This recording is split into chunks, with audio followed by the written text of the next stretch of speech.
There's no such thing as too low for MAGA world. People like Donald Trump Jr. and Laura Loomer, they're absolutely appalling individuals, and this is because they've hitched themselves to Donald Trump, and since Trump is constantly losing, they have no choice but to try and distract, because it's a lot easier to distract than it is to face the fact that your precious president is not doing so good. This is exactly what Donald Trump Jr. is trying to do. Donald Trump Jr. is now facing a firestorm after he made a despicable Joe Biden comment. How's it going, everybody? My name is Hunter Avalone with Occupy Democrats. Welcome back to another video. Now we're gonna get to these despicable comments and how Trump Jr. is facing this firestorm in just a moment, but first I've got to show you guys this amazing clip of a US general calling out Pete Hegseth. At the Pentagon right now, we hear a lot about values and culture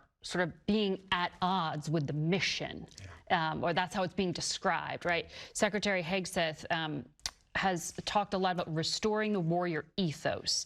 That's part of his justification for eliminating diversity programs, or DEI. Do you think DEI really, quote unquote, hurts lethality? Yeah, I am completely aligned with Secretary Hegseth on the idea that we need to defend the nation, that the Defense Department needs to be as effective as it can be, and that a certain warrior ethos matters. We just define it differently.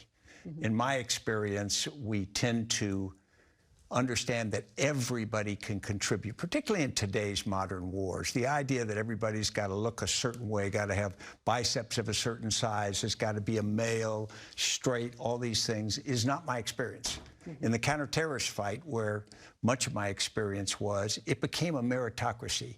You didn't care what somebody looked like or how old they were, what their gender was or sexual orientation, because it was too important to get the job done. But it's not just Hegseth. People in Trump's administration are constantly exposing themselves for being stupid. Speaking of which, Donald Trump's Treasury Secretary, Scott Bessent, is an absolute buffoon, and he's been making the rounds recently for frequently embarrassing himself on live television. Recently, he said this. Around $4 trillion to the deficit over the next decade. Several Republicans, Mr. Secretary, are citing similar concerns. Does the president's tax bill need to do more to address the nation's debt and deficit? Well, Kristen, first of all, I think that Moody's is a lagging indicator. I think that's what everyone thinks of credit agencies. Larry Summers and I don't agree on everything, but he said that when they downgraded the U.S. in 2011. So it's a lagging indicator. And just like Sean Duffy said with our air traffic control system, we didn't get here in the past 100 days. It's the Biden administration and the spending that we have seen over the past 4 years. And if we go back to your initial question on the Moody's downgrades, who cares?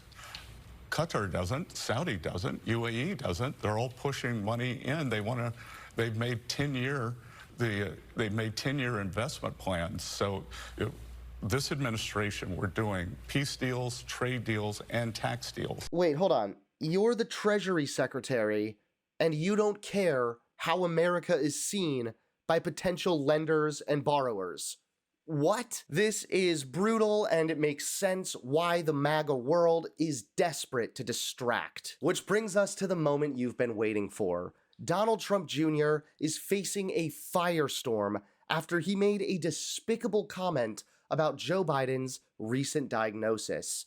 Take a look at this. Former President Joe Biden's diagnosis has shocked the nation, and while many offered sympathy, Donald Trump Jr. immediately launched into conspiracy and disrespect. This breaking news, former President Joe Biden has just announced that he has been diagnosed with an aggressive form of prostate cancer.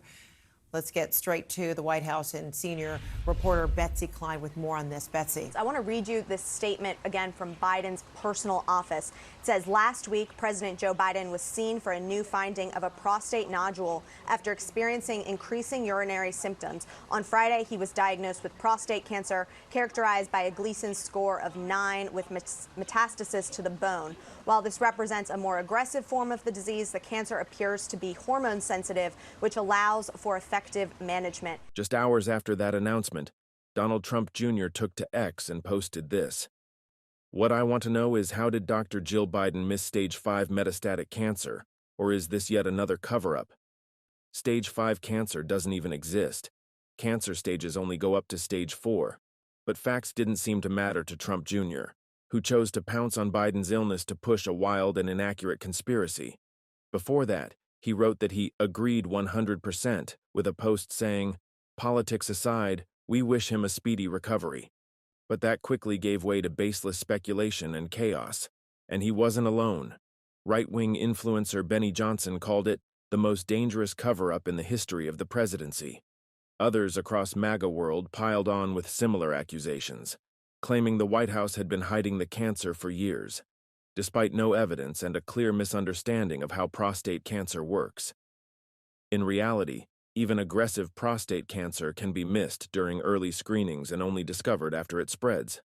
That's not a scandal. That's how cancer often behaves. But facts didn't stop the flood of vile commentary. And the backlash came fast.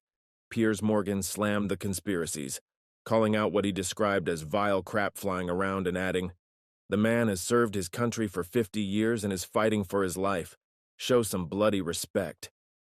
In the end, this wasn't just a moment of poor taste. It was a full-blown firestorm, one fueled by cruelty, ignorance, and a total disregard for the truth.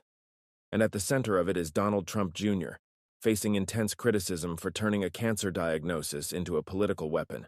Wow, bravo, conservatives. 2-for-1 deal right here. We've got a complete and total lack of empathy and a complete and total disregard for factual information. Unfortunately, however, this is just another day in the circus for the MAGA clowns. They're desperate to distract because their main guy, Donald Trump, is continuously failing.